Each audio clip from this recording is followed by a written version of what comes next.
Epístolas generales, primera carta del apóstol Pedro a las iglesias del Asia Menor, iglesias que en su mayoría fueron fundadas por el apóstol Pablo, pero hoy estaban sufriendo una gran persecución de mano del Imperio Romano, particularmente el emperador Nerón, que acusaba a los cristianos de cualquier excusa, era suficiente para perseguirlos. Y el apóstol Pedro escribe, muy probablemente desde Roma, esta carta animando a los cristianos en esperanza en medio del sufrimiento, ¿no? Anima a alegrarse, aunque ahora por un poco de tiempo, dice, sea necesario, si es necesario, ser afligido en diversas pruebas, ¿no?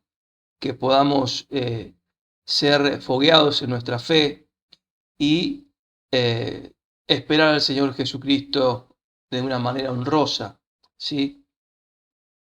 Entonces el apóstol Pedro, quien fue Simón en su primer momento, un líder muy particular que Jesús eligió, y le dio, a pesar de todos sus defectos, una encomienda que es apacentar la grey, ¿sí? El apóstol Pedro fue quien traicionó al Señor Jesús ahí en la casa del sumo sacerdote, negándole 3 veces hasta que cantara el gallo, como fue profetizado por el mismo Señor. Y fue también que el que experimentó el perdón y la misericordia y la nueva oportunidad.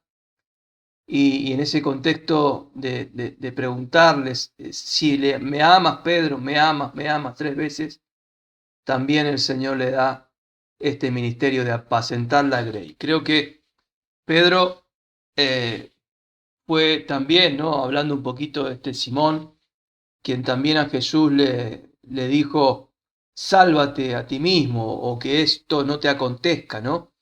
Cuando Jesús constantemente se acercaba, a medida que se acercaba a el tiempo de su crucifixión, él contaba y les decía el sufrimiento que era necesario que él padeciera. Y Pedro, con su mente de protegerse a sí mismo o de supervivencia, ¿no? El instinto del ser humano de sobrevivir, de salvarse, de huir del sufrimiento, tantas cosas que nos caracterizan y que cuando venimos a Cristo nos cuesta padecer juntamente con Cristo, ¿no? Entonces, este mismo Pedro se ve ahora al final, ¿no? Viendo de cerca lo que fue el martirio de Pablo. Esta carta se escribe luego de la muerte de Pablo, ¿no? Y ver también otros compañeros del Evangelio, otros soldados de Cristo, también sufrir la misma muerte, ¿no? En manos de este emperador. Y Pedro anima a seguir adelante, ¿sí? Como líder era normal que él visitara otras iglesias como apóstol del Señor, ¿no? Él tenía que visitar y hacerse cargo también de las congregaciones, aunque, bueno, las había fundado el apóstol Pablo, ¿no? No había en ese tiempo ese título de pertenencia que hoy se usa, ¿no? Sino que todos los apóstoles se hacían cargo del crecimiento de toda la iglesia de Cristo en todas las regiones conocidas, ¿no? Eh, esta, esta, esta carta, ¿no? Se escribe justamente ahí en el último año de la vida del apóstol, ¿sí?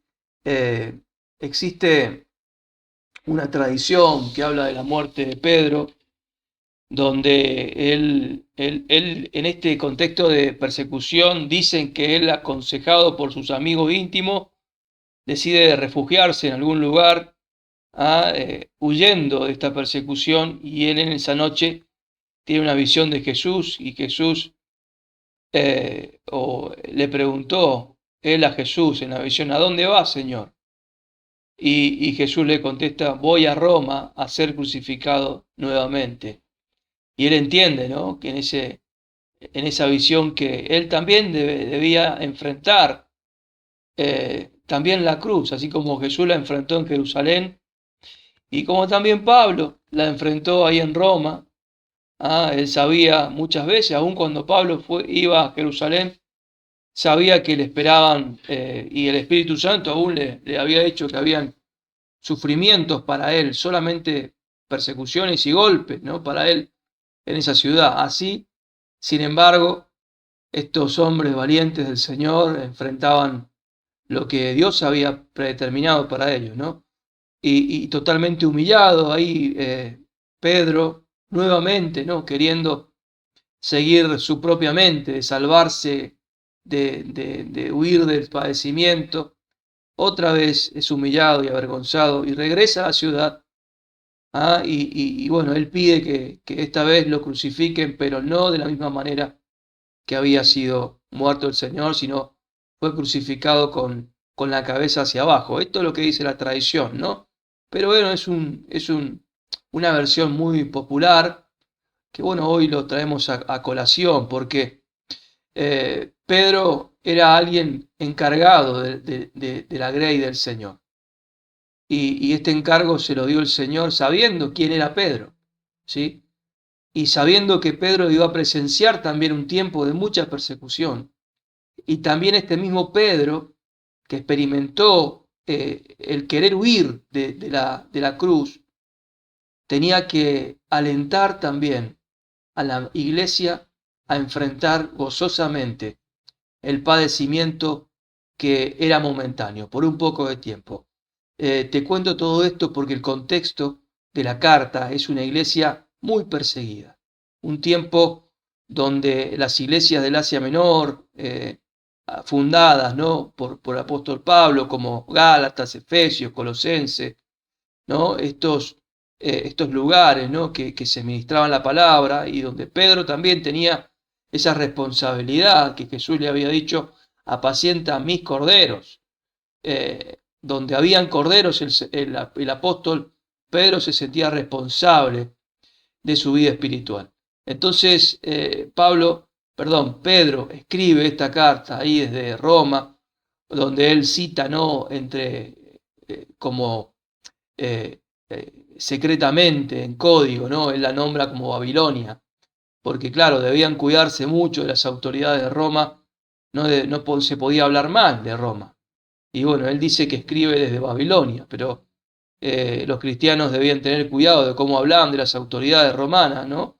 Por eso usaban este nombre como enclave o un nombre donde todos los cristianos sabían, entendían, sin necesidad de muchas explicaciones, ¿sí? Entonces, el motivo de la carta era justamente este tiempo de persecución de Nerón.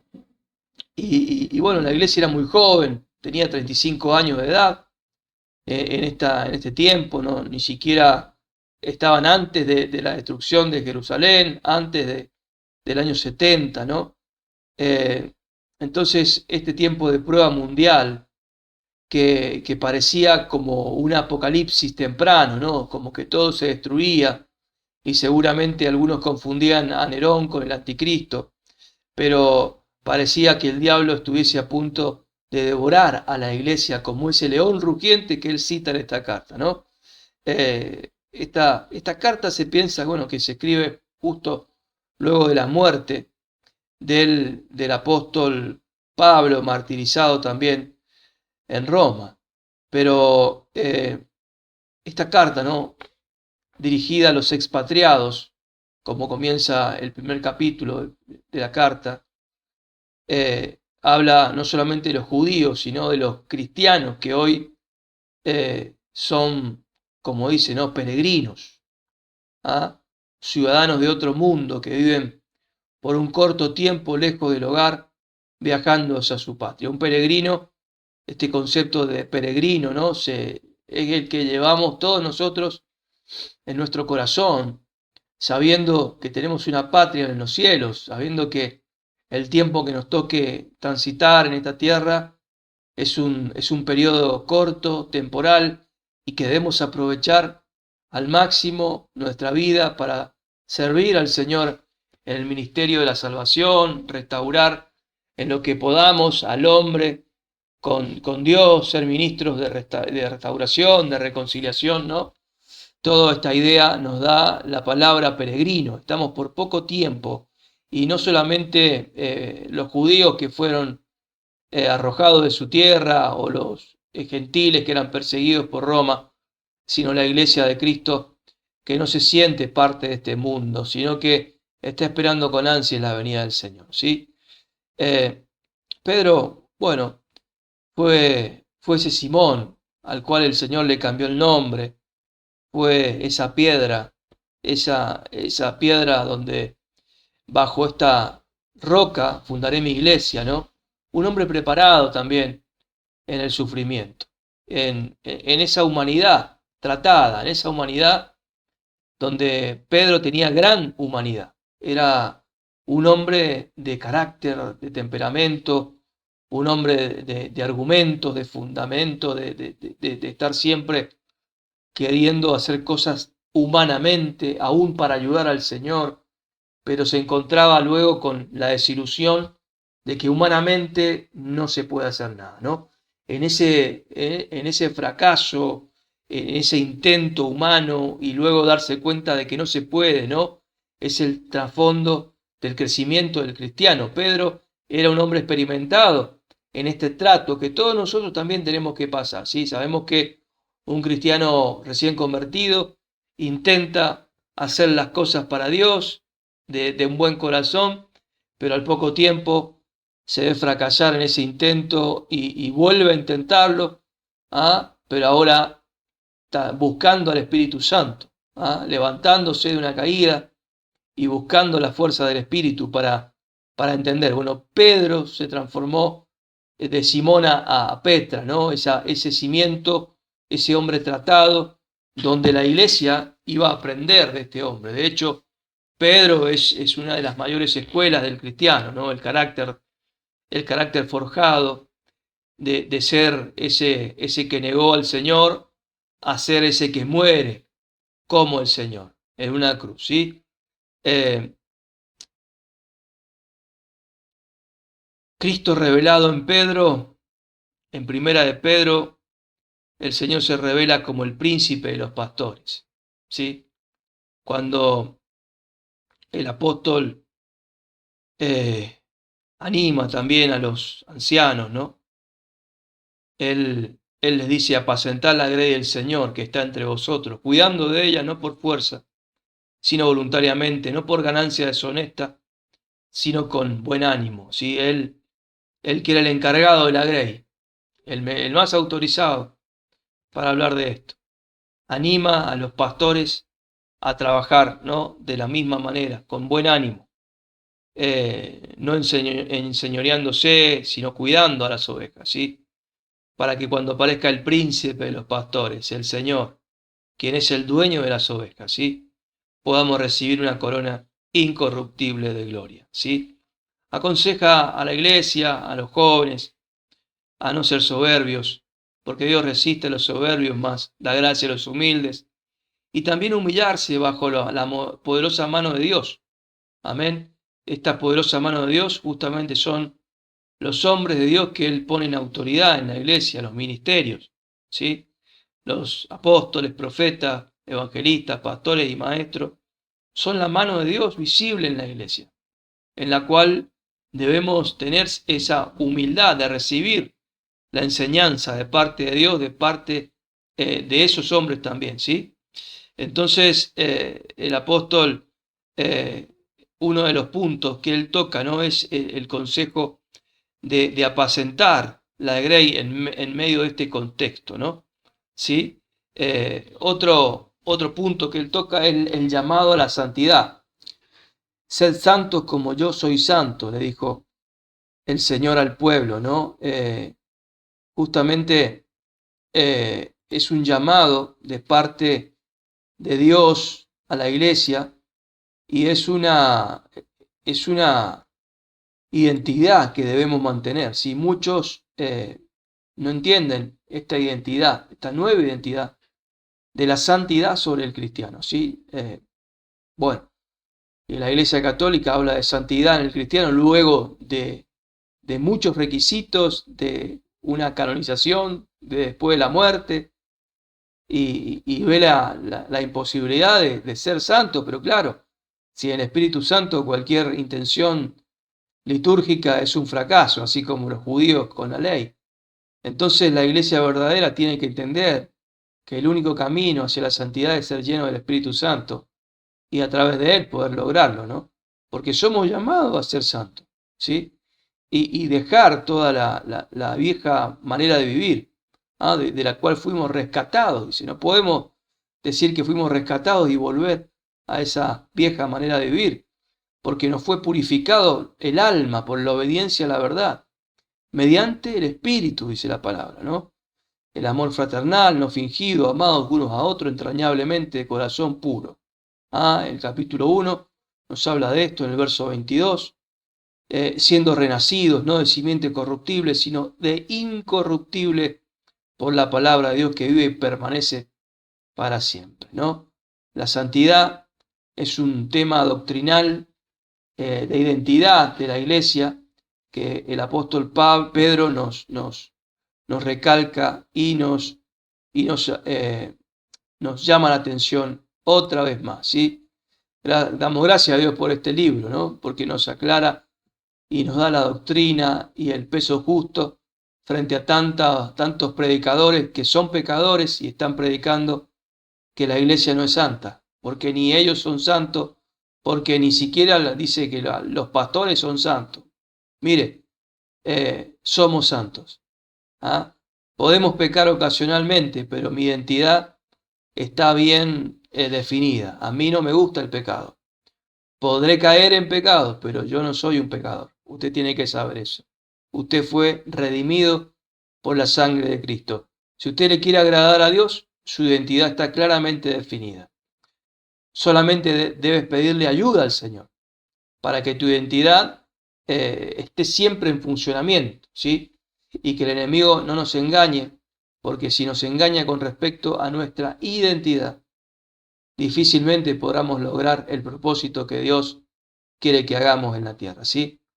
Entonces, bueno, también habla de someterse a las autoridades, ¿sí? Ellos estaban en un contexto de persecución y bueno, someterse también a los amos o a los empleadores en este tiempo, ¿no? Ser buenos ciudadanos, ser buenos empleados, ¿sí? Haciendo las cosas como para el Señor, ¿sí? La carta, bueno, es una carta muy parecida también a la carta de los Efesios, una carta que da lineamientos generales, una doctrina general, ¿sí? Refuerzos de parte de otro apóstol, ¿no? Desde el punto de vista ahora de Pedro, hacia las mismas iglesias que ya Pablo les había escrito, ¿no? Son exhortaciones a los miembros de la iglesia, observaciones personales, bendiciones, todo lo que un apóstol padre estaba dispuesto a bendecir, ¿no? Justamente antes de su partida, ¿no? Es un tiempo donde ya Pedro se estaba despidiendo también de la iglesia, ¿sí? Bueno,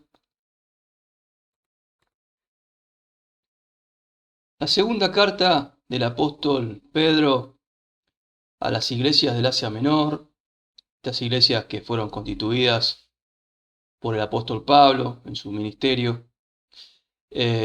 Pedro ya había sido avisado por el Señor que estaba pronto a partir del cuerpo, ¿no? A ser crucificado y que ya le quedaba poco tiempo de vida, ¿no? Este apóstol maduro escribe esta carta a las iglesias que bueno, estaban bajo su responsabilidad y bueno, comienza alabándolos, animándolos, confirmándolos, ¿no? En Cristo, en la fe y a través de decirles, ¿no? Que habían alcanzado una fe igualmente preciosa que la nuestra, ¿sí?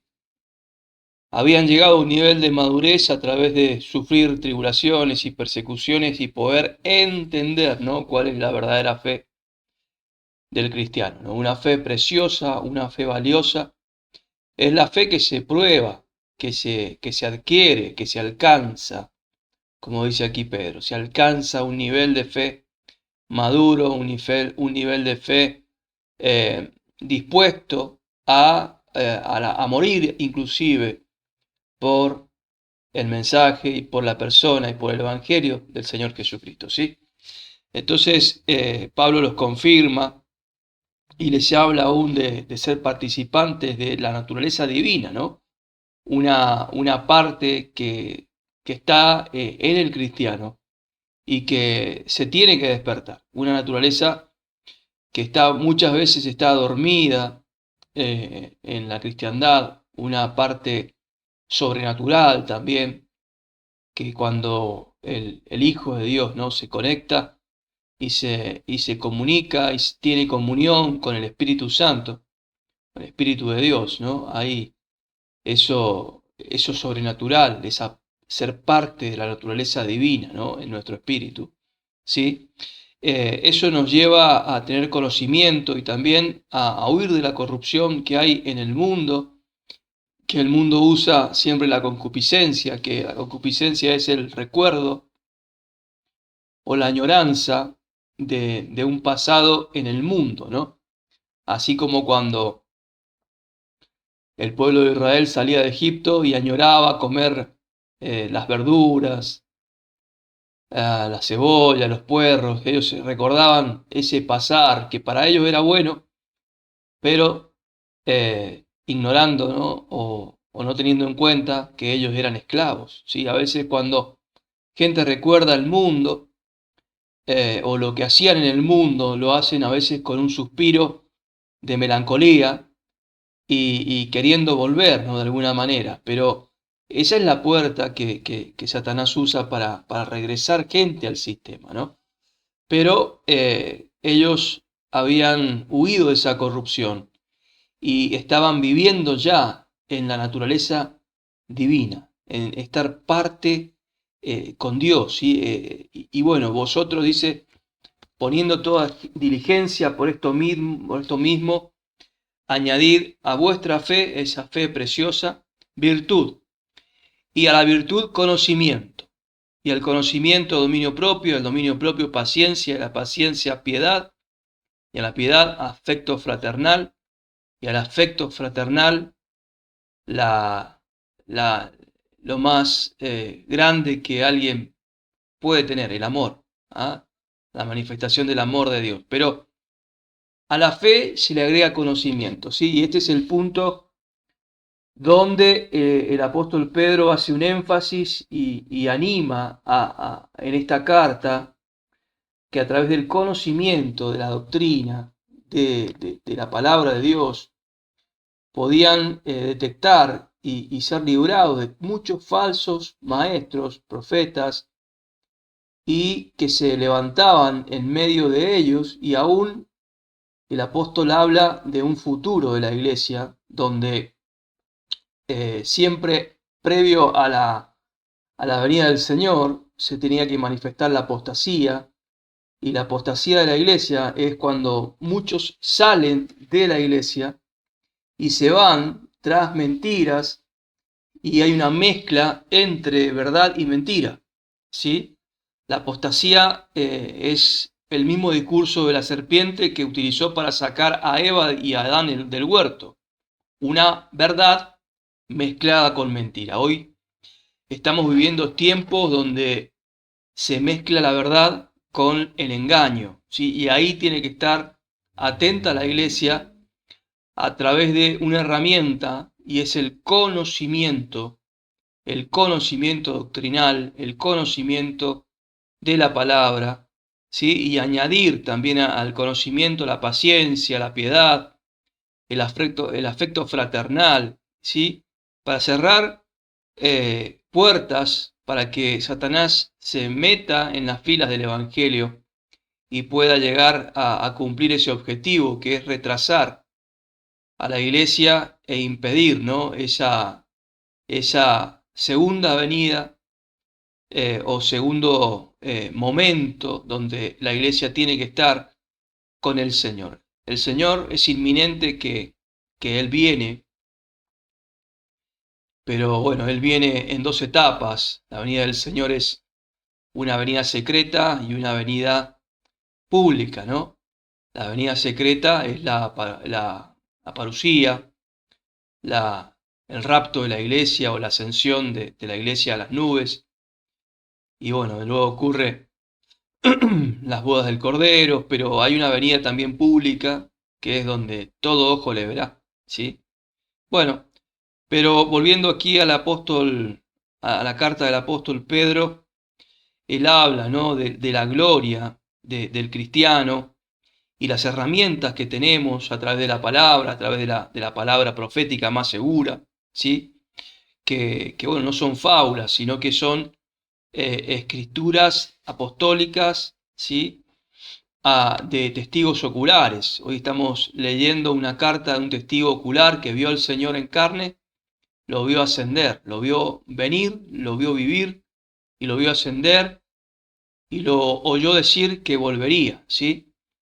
Esta escritura es una profecía segura, que no es de privada interpretación, ¿no? Ahí está lo que tenemos que tener, ¿no? Muchos testigos que consensuemos la revelación del Señor, no una interpretación privada, sino que la palabra de Dios está abierta para la confirmación de los siervos de Dios, ¿sí? La segunda carta del apóstol Pablo se trata de eso, del conocimiento de la palabra de Dios, que nos ayuda a crecer espiritualmente y así vencer a los falsos maestros y a las falsas doctrinas y estar preparados para la segunda venida del Señor, ¿sí? Donde también está prediciendo una gran apostasía de estos últimos tiempos, ¿sí? El Señor es anunciado aquí en segunda de Pedro como ese ladrón que viene repentinamente en la noche, ¿no? Pero ya el apóstol Pablo nos enseñaba que si bien para el mundo será como un ladrón en la noche, para la iglesia, que somos del día, tenemos que estar avisados y preparados. Y esto es a través de el conocimiento de la palabra de Dios. La primera carta del apóstol Pedro fue un estímulo, un aliento para los que sufrían esa persecución, pero hoy la segunda carta en este momento es una advertencia a los cristianos que son bombardeados por falsos conocimientos, ¿no? que tratan de tergiversar la verdad de Dios, ¿sí? Pedro afirma la segunda venida de nuestro Señor Jesucristo y también habla acerca de los que la niegan, ¿sí? Y los tilda de falsos maestros, ¿sí? Hoy también tenemos una gran cantidad de personas que niegan la venida del Señor. La venida del Señor es un evento que el Señor habló de que venía en una generación, ¿no? Que Él anunció y dijo que no pasará esta generación hasta que estas cosas pasen, ¿no? Hablando de esa generación, hablando del pueblo judío, ¿no? Que no, el pueblo judío no va a desaparecer, no va a desaparecer hasta que el Señor venga, ¿sí? Si bien tantas persecuciones y juicios que han tenido también esa nación, pero no ha desaparecido, ¿sí? La palabra del Señor es fiel, ¿sí? Segunda de Pedro tiene como propósito amonestar a la iglesia acerca de la apostasía que viene, ¿sí? Antes de la venida del Señor. La venida del Señor siempre ha sido motivo para predicar de santidad y también contra un libertinaje de falsos maestros que se meten en la iglesia, ¿sí? Esos falsos maestros que en la iglesia se nombraron como, se transformaron en dirigentes, en influencia, ¿sí? Hoy tenemos predicadores de mucha influencia que prácticamente no tienen que ver con la iglesia. Aunque dicen ser pastores y tener un ministerio grande, no tienen ningún vínculo o tienen mucho que desear en su mensaje, ¿no? Siempre hay una mentira mezclada con dos verdades, o dos verdades y una mentira. Siempre va ahí entretejiendo ese cordón de apostasía, ¿no? Donde lo que logra es sacar el corazón del pueblo de Dios de la santidad, de la consagración, ¿sí? Hablando en contra de una inexistencia, de una imposibilidad humana de santificarse. Y de alguna manera es verdad, pero también es verdad que el Espíritu Santo lo puede hacer, que es un milagro de Dios, de aquel que, como dice el apóstol Pedro, la naturaleza divina se despierta en la iglesia, ¿sí? Tenemos que ver también que en la iglesia es un pueblo sobrenatural que se ha despertado espiritualmente, ¿sí? El apóstol hace mucha referencia a este conocimiento, al conocimiento de Jesucristo, ¿sí? Que nos llevaría a el momento específico cuando el Señor espera arrebatar a esa iglesia que lo conoce, ¿sí? El capítulo 1 es el versículo clave, el capítulo clave donde se enfatiza este día, el día del Señor, también las virtudes del cristiano, el propósito de la carta, y es la inspiración de la palabra de Dios, de la Biblia, para no perder, ¿no? Capítulo 1 nos habla de un ingrediente de este conocimiento espiritual. Bueno, luego el capítulo 2 habla de los falsos maestros, las doctrinas falsas, las falsas promesas y una vida falsa, ¿sí? El capítulo 3 es una clara motivación para el crecimiento espiritual y también una clara realidad. Cristo viene, ¿sí? Entonces hay un clamor también de abrir los ojos del apóstol Pedro, que está también a punto de partir. Así como el apóstol Pablo escribe segunda de Timoteo, casi en los mismos años, a punto de partir, Pablo muere antes y quedaba Pedro a cargo de estas iglesias y tenía la misma necesidad de dejar esta clara advertencia de la apostasía futura y también de la venida del Señor, ¿sí? Es una carta muy sentida también del apóstol Pedro, muy madura, y como que quiere dejar, ¿no?, lo más importante para una iglesia que va a seguir adelante, pero sin él, ¿sí? Él sabía que le quedaba poco tiempo, ¿no? Y tenía que tener la iglesia esas herramientas o ese consejo apostólico de la venida del Señor, ¿sí?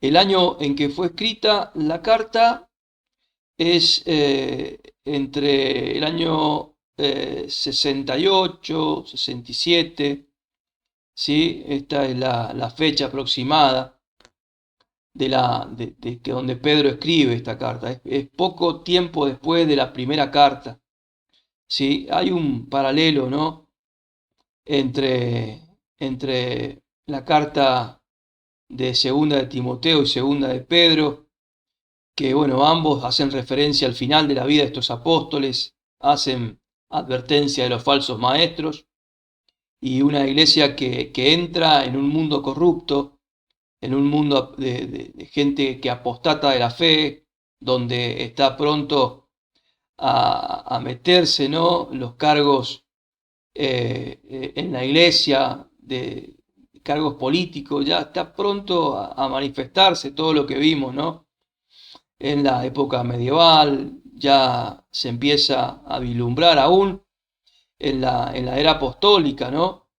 Estos falsos maestros que, aún estando los apóstoles del Señor Jesucristo, ya empezaron a trabajar tratando de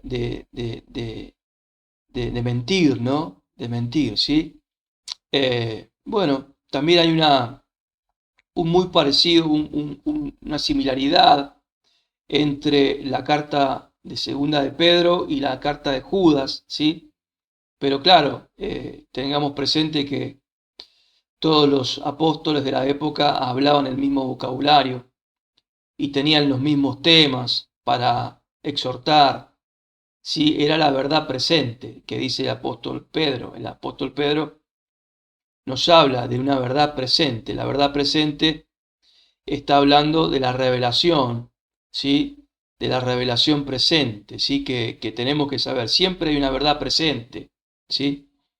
Dice, yo no dejaré de recordarles siempre estas cosas, aunque vosotros las sepáis y estén confirmados en la verdad presente, ¿sí? Aquí nos deja un concepto de la revelación, ¿sí? Siempre tenemos que estar actualizados en la verdad presente, ¿sí? La verdad presente es una ventana que se va trasladando en el tiempo también y que acompaña la madurez de la iglesia.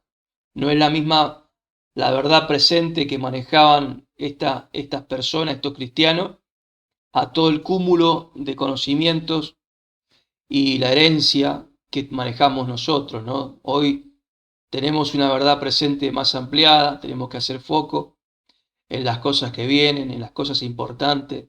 También seguir luchando contra la falsa doctrina, las falsas percepciones del Evangelio, un Evangelio liviano, libertino. Tenemos que seguir batallando esta batalla de la fe apostólica, ¿sí? Seguir esperando al Señor Jesucristo. Esperar al Señor Jesucristo es la mayor motivación para estar en santidad, ¿sí? Debemos esperarlo, porque de hecho es una realidad. Y hoy más que nunca sabemos que Él está más cerca, ¿sí? El día del Señor vendrá, dice el apóstol, ¿sí? Pero en estos tiempos, antes se iban a levantar burladores, gente andando en su propia concupiscencia, negando la venida del Señor, negando el rapto de la iglesia, negando, ignorando, ¿sí? Y llevando personas a este error, ¿no? Entonces, el apóstol dice que aunque el Señor no retarda su promesa, según algunos la tienen por tardanza, sino que Él es paciente para con nosotros, no queriendo que ninguno perezca, sino que todos procedan al arrepentimiento, ¿sí? El día del Señor vendrá como ladrón en la noche. Vendrá, es una afirmación que tenemos que saber. Viene el Señor, ¿sí? Por eso todas estas cosas debemos esperarlas y esperar las promesas que Él nos dio, esperar mejores promesas, ¿sí? También habla de los cielo nuevo, tierra nueva, de que la tierra actual pasará, ¿no? De que, bueno, cosas de los misterios de la creación también, de que la tierra está sustentada por el agua, pero la tierra está preparada para el fuego, también lo dice. Así que, bueno, mucho más para agregar. Pero bueno, la carta apostólica que nos deja el apóstol Pedro, nos da esta motivación para tener el conocimiento del Señor, que es el fundamento de nuestra fe, ¿sí? Que tenemos preciosas promesas y que no podemos caer, ¿no? En estas mentiras modernas de la apostasía, ¿no? Fíjense que en el Nuevo Testamento se habla una y otra vez que vendrán falsos maestros. Y Jesús advirtió, Pablo advirtió, otra vez aquí Pedro advierte de esta decadencia grande que es Satanás que está haciendo esto, ¿no? Que viene un liderazgo a la cristiandad de hombres malvados, traidores, hipócritas, que aparentan piedad, pero solamente quieren lucrar con la iglesia, llenar a la iglesia de doctrina de demonios también, ¿no?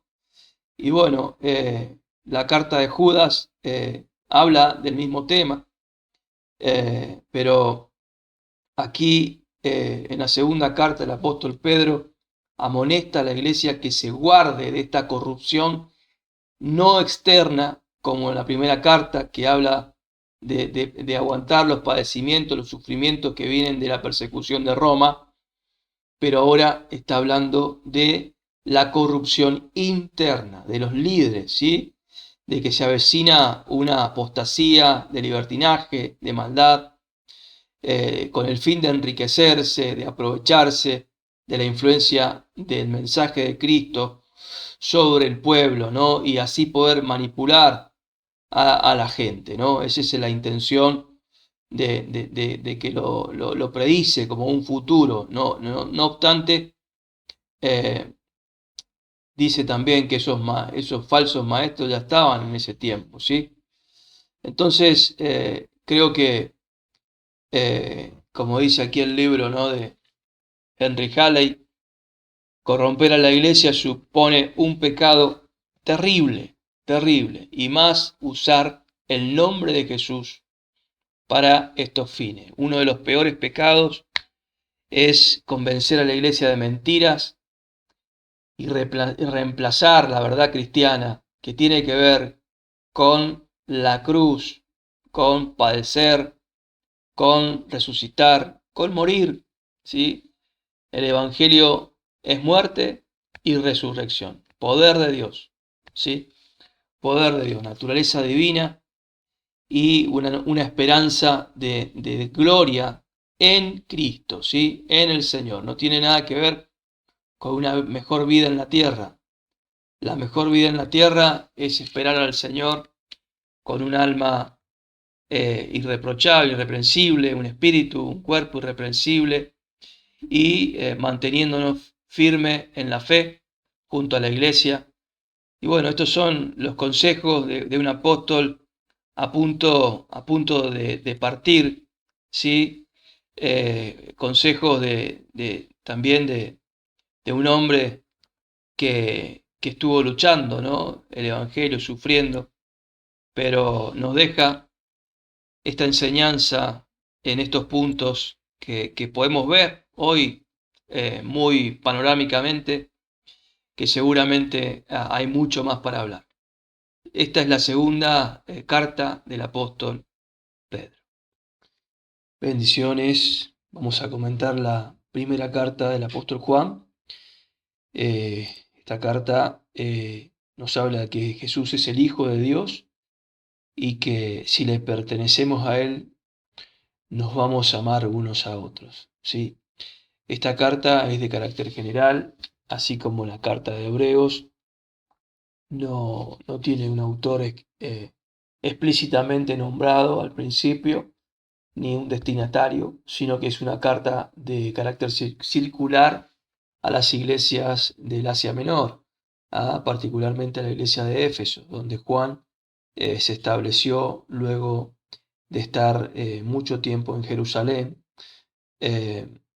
Siempre, bueno, esta carta fue reconocida por eso, ¿no? Por ser una carta circular, ¿sí? Hace muchos hincapié en temas fundamentales de la doctrina del Evangelio y también advierte sobre alguna herejía que se comenzaba a meter entre la iglesia, una filosofía llamada el gnosticismo, ¿sí?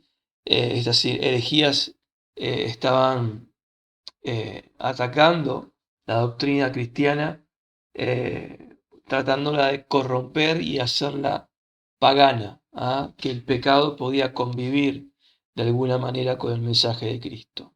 ¿Sí? Esta carta fue escrita entre los años 85 y 90 aproximadamente. Juan se estableció en Jerusalén, tenía un compromiso con el Señor Jesús, ahí que cuando Jesús está crucificado le encarga a la madre: he aquí tu madre, he aquí tu hijo, y ella, la mamá de Jesús, María, fue atendida por Juan hasta que ella murió, ¿no? Luego, cuando que viene la destrucción de Jerusalén, en el año 70, es cuando Juan se traslada a la iglesia de Éfeso, ¿no? Juan vivió en Éfeso hasta ser de edad avanzada y ahí escribió el Evangelio, las epístolas y también el libro de Apocalipsis, también en esa isla de Patmos, ¿no? Cerca ahí de la región. Los discípulos de Juan eran Policarpo, Papías, Ignacio, que también fueron obispos de la iglesia, ahí de Esmirna, Antioquía. Estos tres tuvieron también escritos, ellos elaboraron textos de doctrina para la iglesia, ¿no? La carta, se escribe en un trasfondo. Ya el cristianismo tenía aproximadamente 70 años, ¿sí? Claro, tenía gran influencia en el Imperio Romano y, claro, como siempre el sistema político lo ve al cristianismo como una filosofía a derribar, ¿no? Como todo partido político, hoy también se está buscando, ¿no? Esa alianza con el cristianismo y con el mundo evangélico. Los políticos están viendo que también el cristianismo, el evangelio, ha influenciado hoy en este tiempo en la política mundial, ¿no? Y los políticos también están buscando esa alianza, sean políticos de derecha, políticos de izquierda, están viendo la influencia de la iglesia evangélica sobre la población, pero en este tiempo tenía mucha influencia porque había crecido de una manera muy grande y claro, habían filosofías y sistemas de pensamiento que querían competir y derribar. Uno de ellos fue el gnosticismo. El gnosticismo estaba trayendo problemas realmente porque se estaba infiltrando en la iglesia. Había gente que enseñaba que bueno, el ser humano estaba comprendido por dos partes irreconciliables y enemigas, que eran el cuerpo y el espíritu, ¿sí? Y que el espíritu humano se ocupaba de las cosas de Dios, pero el cuerpo se ocupaba del pecado. El pecado estaba en el cuerpo y era para el pecado. Por eso existía una convivencia aún en el liderazgo que quería inventar este nuevo cristianismo, ¿no? En la iglesia y claro, eran gente que tenía pecado y que promovía el pecado y que aún la salvación tenía que ver no con la vida de Cristo en nosotros, la vida de santidad, sino con el conocimiento, ¿sí? Con el conocimiento de las artes, de lo místico, ¿sí? De cómo tratar de elevarse en una meditación y en un conocimiento, en una piedad mística, ¿sí? Una mente elevada. Y bueno, eso podía convivir con una forma de vida sensual y claro, el pecado, los pecados sexuales no crecían en la iglesia y eran aceptados, ¿sí? La iglesia siempre tuvo esa permeabilidad. Por supuesto, aceptaron el cristianismo, el mensaje del Señor, por los milagros, por la paz que Dios nos da, pero también en esta lucha de la santidad, muchos eh, se dejaron influenciar, como hoy no, nos tiene a mal traer el Evangelio light y el Evangelio de promesas y el Evangelio que por ahí llama a una felicidad asegurada, cuando Dios nos está llamando, como dijo el apóstol Pedro, a la santidad, ¿no? La santidad era un asunto que cuando se veía atacado en la iglesia era un asunto de todos los apóstoles y una preocupación, las herejías, los falsos maestros. Bueno, en este caso, el apóstol Juan, en la primera carta, hace una defensa de la fe, ¿no? De la verdadera fe. Él siempre predicó el amor y él habla del mandamiento nuevo. Él conoció al Señor Jesús desde la faceta del amor, ¿no? Él es llamado el evangelista del amor, él conoce y habla de amor, el amor como la materia sublime y la última materia, ¿no? De, de, de una carrera, ¿no? De madurez en comprender el cristianismo. Sí, Jesús, por los gnósticos, estaba visto como prácticamente un fantasma.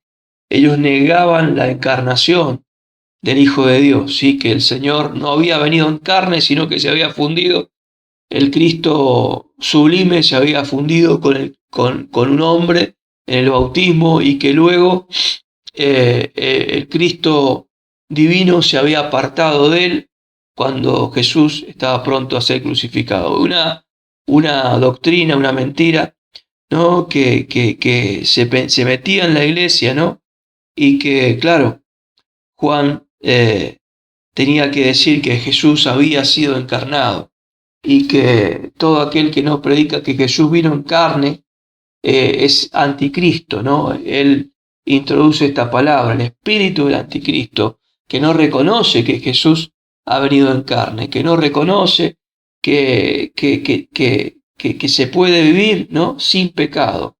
También, bueno, insiste Juan, ¿no? En esta manifestación real de un Jesús que fue hombre. No solamente fue espíritu, sino que fue un hombre, el Hijo del Hombre, ¿no? Jesús vino en carne y fue tentado y fue sin pecado, ¿sí? Entonces, él defendía, ¿no? Como el amigo terrenal íntimo del Señor, esta manifestación del Señor como hombre, ¿sí? Juan dice que Dios es luz y que no hay tinieblas en él, hablando de la revelación de Dios, ¿no? Que viene por el Hijo, ¿sí? Cuando Hebreos nos habla, ¿no? En este tiempo el Señor se ha revelado por el Hijo. Jesús lo presenta Juan como la revelación de Dios, la revelación del Padre, ¿no? Que el Hijo viene a revelar al Padre. Jesús dijo, el que me ha visto a mí, ha visto al Padre.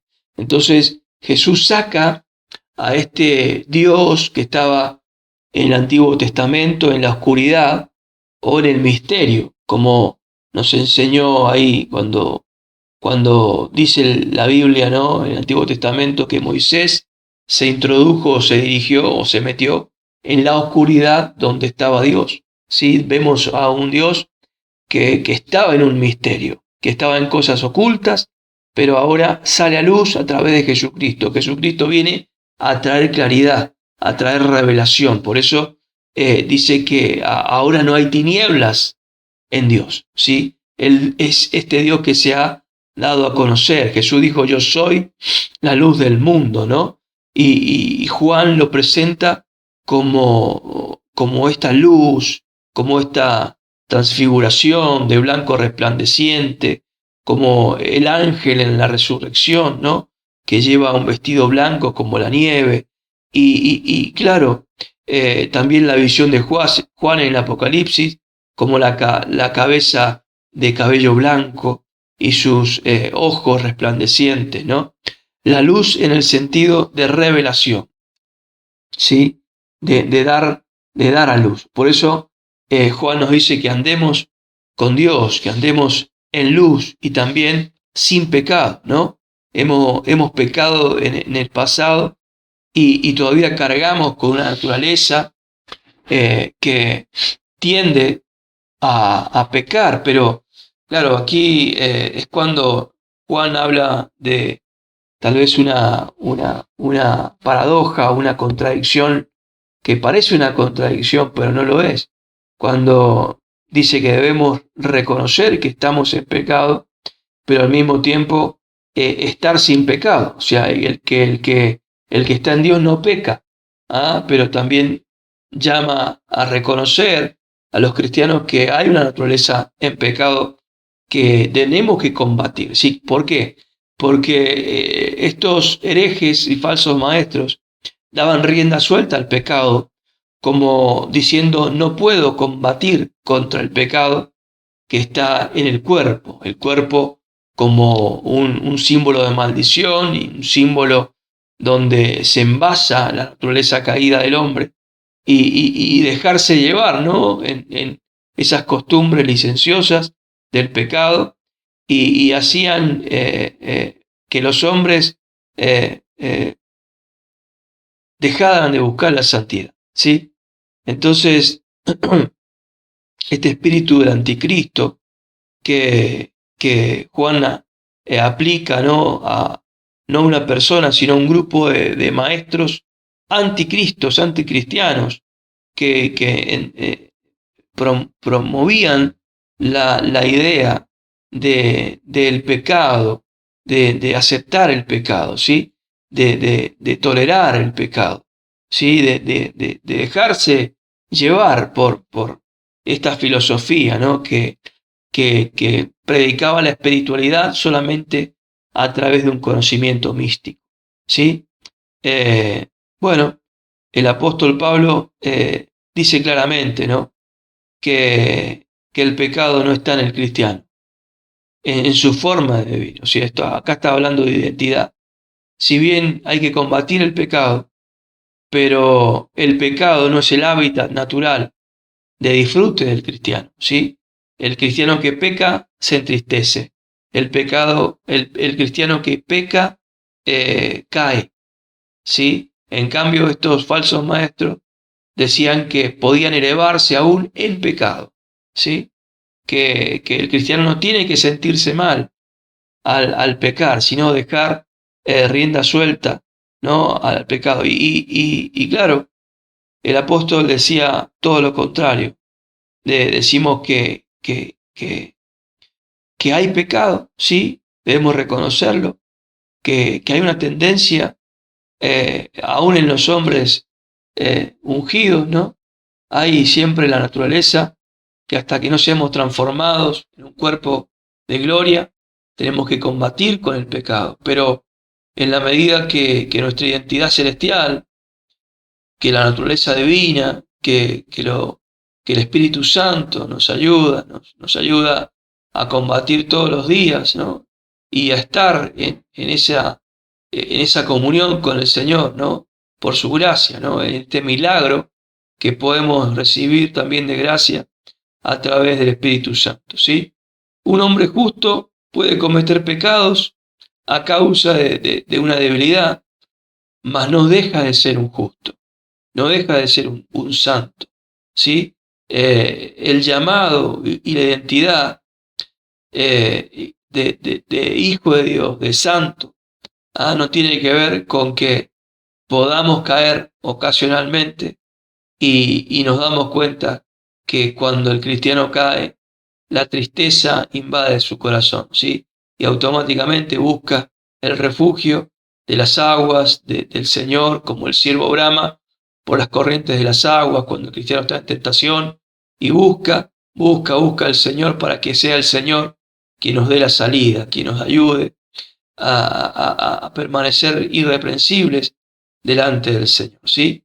Entonces, bueno, la carta del apóstol Juan siempre dando esa preeminencia de amor, ¿sí? Y de ese nuevo mandamiento y de ese amor fraternal que tiene que existir entre la iglesia, ¿no? Entonces, bueno, es una carta que combate la herejía, la falsedad de la doctrina y también identifica al Señor, el Espíritu Santo, a través del fruto del amor, ¿sí? Y nos da la seguridad de la salvación, ¿sí?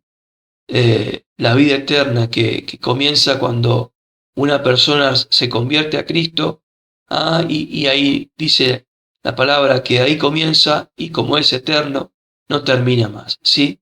La seguridad de la salvación es el objetivo de la carta de primera de Juan. Bueno, la tercera carta del apóstol Juan, el anciano, ¿no? Este hombre que había quedado vivo, el anciano. Juan fue, cuando era discípulo, fue el más joven. Y hoy en este tiempo de la iglesia, en ese tiempo, ya era el anciano, era el último apóstol vivo. Por eso le apodaban, le daban el título de anciano, era ese libro de consulta, ¿no? Que debemos tomar ese ejemplo porque siempre tenemos que tener un compromiso con la iglesia, seamos los más jóvenes, comprometernos para aprender, para soñar, en servir al Señor, y cuando nos toca madurar y soportar el peso, ¿no? En nuestro tiempo de madurez, de adultez, y también pasar, ¿no? Luego al tiempo de la ancianidad y estar siempre entremetidos, ¿no? Teniendo que ver nuestra vida con la iglesia, con guardar a la iglesia, con amar a la iglesia y librarla y cuidarla como también si fuera nuestra, ¿no? El anciano. El anciano le escribe a Gallo, uno de sus discípulos, un hijo, que él le deseaba el bien, el favor y todas las bendiciones, materiales en este caso, que acompañen a su crecimiento espiritual y también el conocimiento de la doctrina, de su alma, ¿no? De su alma que iba creciendo en el conocimiento y él le desea como de parte de Dios y con la autoridad, ¿no? Esto ha sido para nosotros los pastores un precedente, ¿no? Y una declaración fuerte donde las palabras de un anciano tienen peso, ¿no? Y que se meten, ¿no? Se confunden y se unen y se fusionan, esa es la palabra, se fusionan a las palabras de Dios, porque es Juan quien desea, pero es Dios también quien tiene ese deseo para la iglesia, prosperarla en todas las cosas y que tenga salud así como prospera tu alma, ¿no? El termómetro, el primer parámetro es la prosperidad del alma, la prosperidad espiritual, ¿no?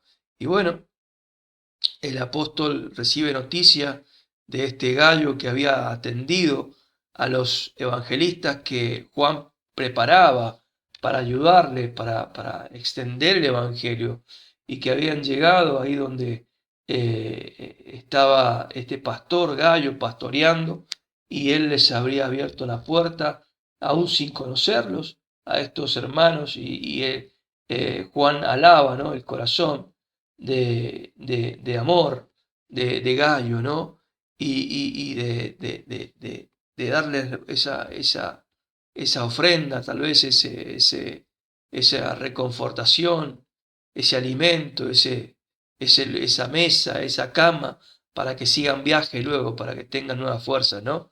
Eh, pero sin embargo había otro hombre llamado Diófretes que había negado a la ayuda y la atención, el hospedaje a los misioneros, los apóstoles, los enviados, los evangelistas que había enviado Juan para la obra, ¿no?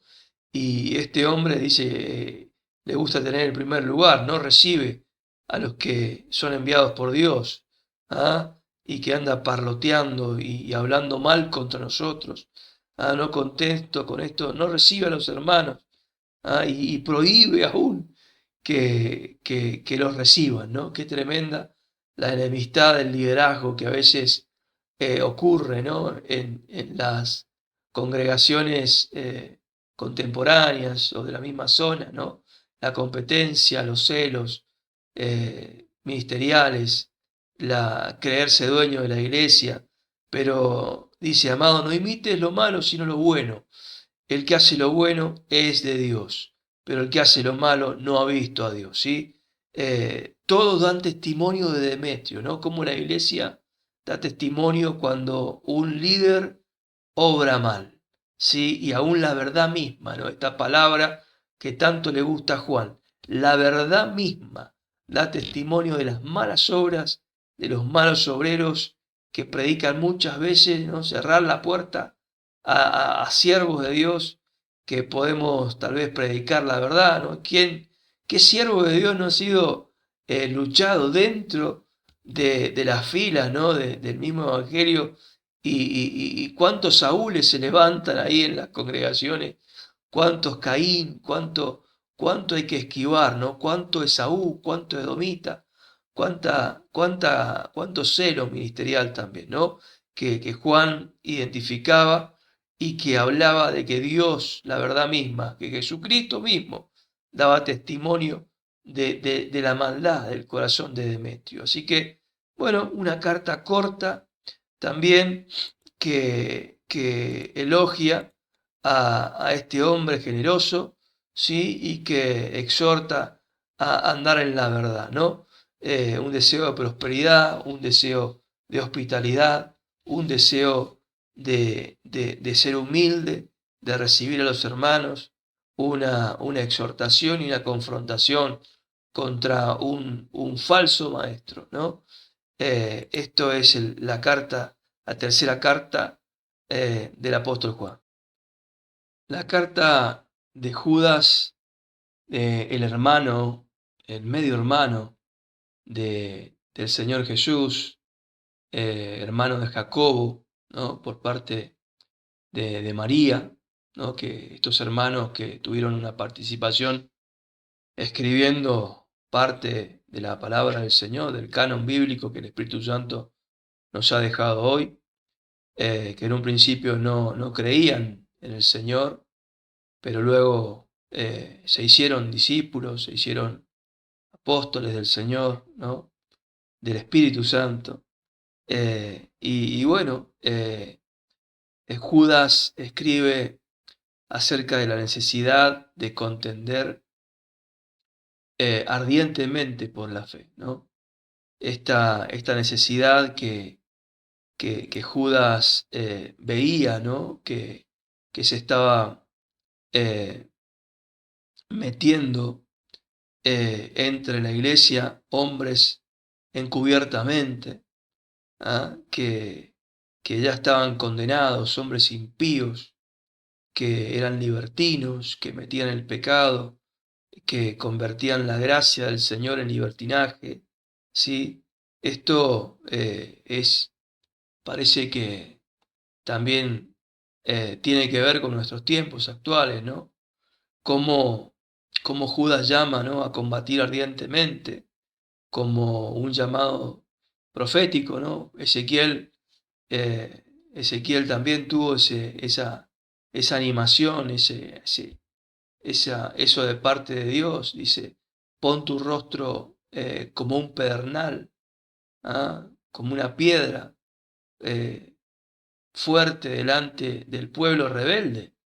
¿Ah? Isaías también, más fuerte que diamante o como un pedernal afilado, ¿no? No seré confundido, pondré mi rostro como un pedernal, ¿no? Como cara de piedra, ¿no? Como combatiendo la verdad contra la mentira que está disfrazada de verdad. Esa es la pelea, la contienda de este tiempo. ¿Ah? Parece que fuera la verdad contra la verdad, pero es la verdad de Dios contra la verdad tergiversada de los hombres que encubiertamente están, esa cizaña que está ahí entremezclada con el trigo, que no podemos nombrarlos, pero están ahí predicando, ¿no? Pero nosotros tenemos que discernir la verdad, tenemos que discernir la doctrina, tenemos que tener esa luz, esa lámpara del Espíritu Santo y tener un compromiso con la iglesia en alumbrarlos con respecto siempre al posible engaño que no todos ven. No todos ven la intención de Satanás en engañar a la iglesia, ¿no? Entonces, los falsos maestros impíos que estaban entre la iglesia, así como Sodoma y Gomorra, muchos pecados sexuales se promovían, mancilladores de la carne, que eran como animales irracionales, que comían aún en los gágapes cristianos, pero eran manchas eran gente que se apacienta a sí mismo, ¿no? Corruptos, gente que aún se está metida, ¿no? Muchas veces son más conocidos estas personas para el mundo y son los que manchan la reputación del verdadero siervo de Dios, ¿no? Que quién no de nosotros ha tenido que argumentar y defender la fe por un mal testimonio de estos hombres, ¿no? Murmuradores, querellosos, hablan cosas infladas, dice burladores. ¿Ah? Hoy mucha gente se dedica a caricaturizar la iglesia, ahí está, me salió, hacer una broma de la iglesia, desnudar la iglesia, desnudar la iglesia. Sabemos que estamos en un proceso de aprendizaje y de revelación continua, ¿no? Pero sacarle la vestimenta y hacer mofa de la iglesia, así como hizo Cam con Noé, ¿ah? Mucha gente anda en maldición. Gente que no tiene el espíritu, adulando a las personas para sacar provecho, escalan posiciones, ¿no? Donde ven luz, entran para ver si pueden ser alumbrados ellos y que sean ellos, no el Señor, ¿no?